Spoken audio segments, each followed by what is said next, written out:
Alright, the crimson blood red shirt is on. Let's talk about battles.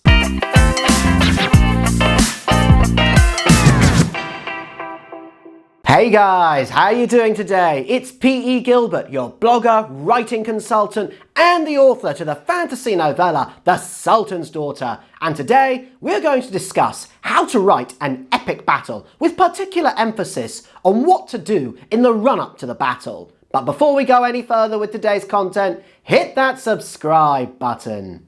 Battles are a key feature of the fantasy, war, and action genres. The battlefield is the place where heroes are born, where ambitions clash, fates collide, and where brothers fall. Battles should aim to be thrilling and climactic, especially if they take place towards the end of the narrative. But bearing all this in mind, why are some battles better, more pulsating than others? Well, much of it has to do with events leading up to the battle itself, and that is what we'll be discussing today, and I hope it makes the writing process a little bit easier for you as well.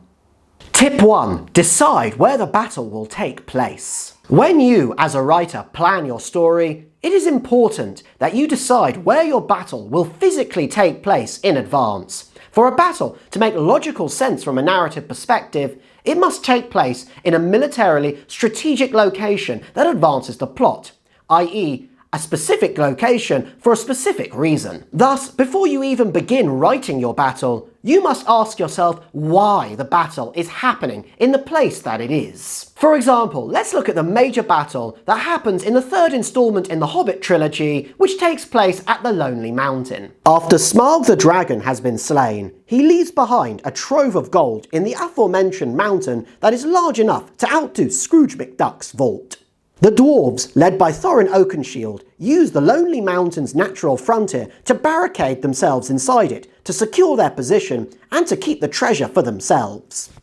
Only Thorin made promises to the elves of Mirkwood and the men of Lake Town. He promised them a share of the gold once Smaug had been defeated. So it is no surprise that his former allies marched to the Lonely Mountain to claim their share.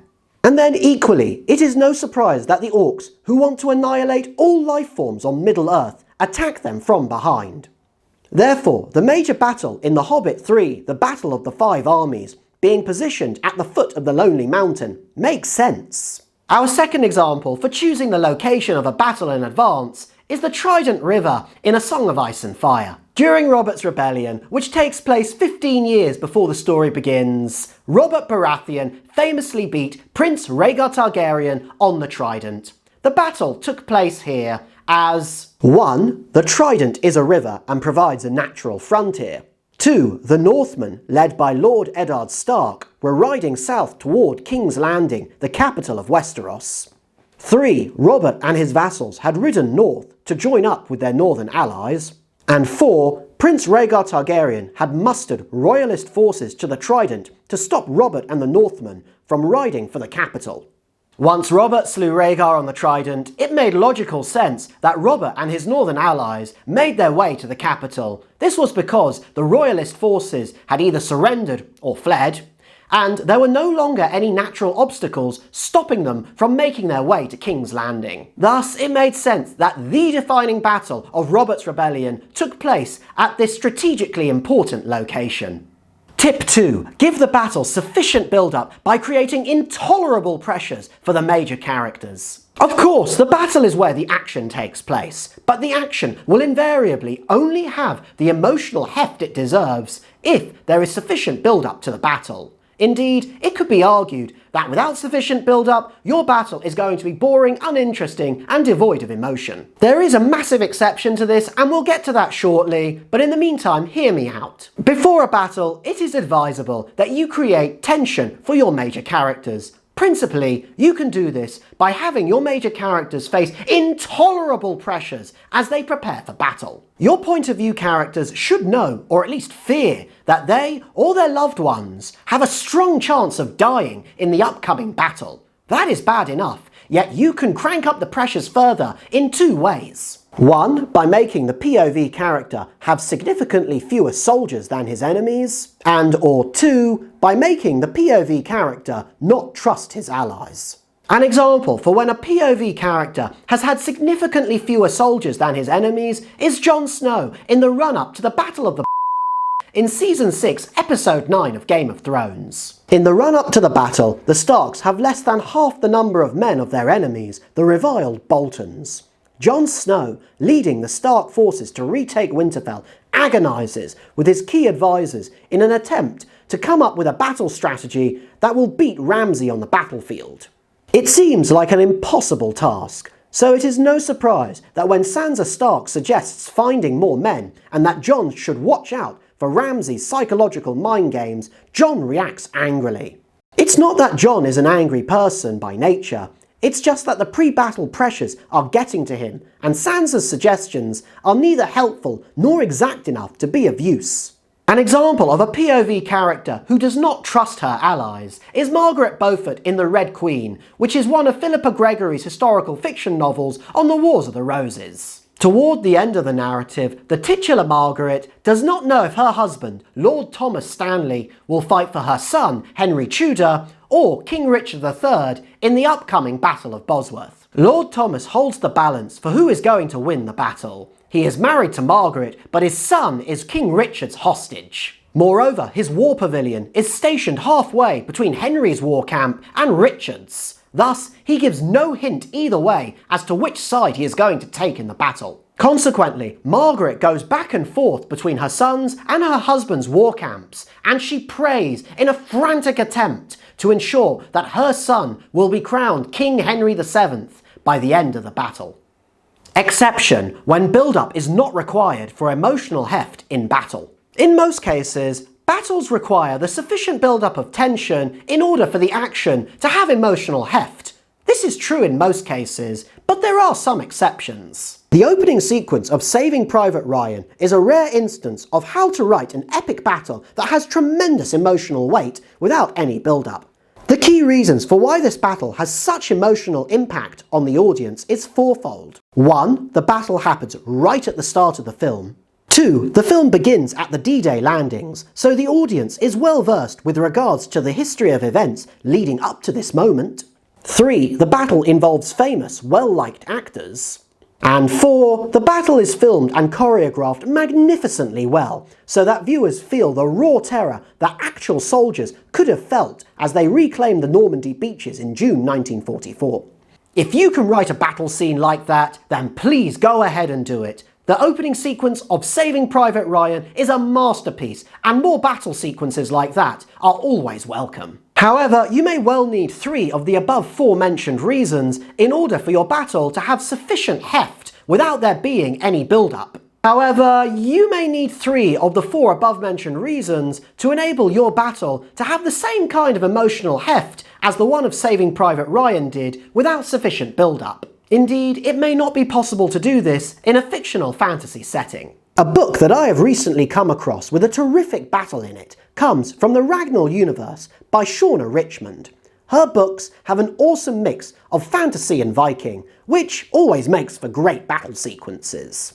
Moreover, I had the privilege of interviewing Shauna recently on my blog. Check out the interview and her books. That's Shauna Richmond, The Raghnall Universe, Shauna Richmond, The Raghnall Universe. I have left links in the description below for both.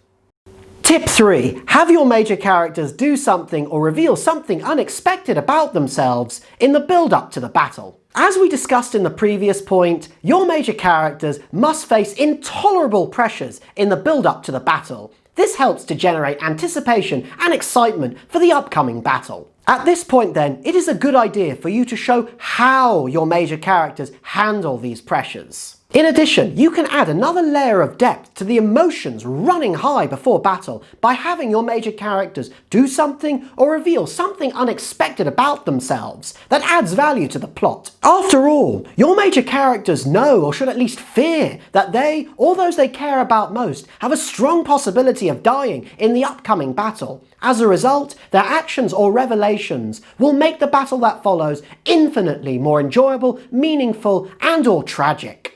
One of the ways that you can show a different side to your characters before the battle is by making them have sex. Ha! Bet you didn't see that one coming now, did you? Having sex is what King Arthur and Guinevere do before the Battle of Badon Hill in 2004's historical mythical film with the really imaginative title, King Arthur. The night before the battle, Guinevere, played by Keira Knightley, sneaks into King Arthur's tent and has sex with him.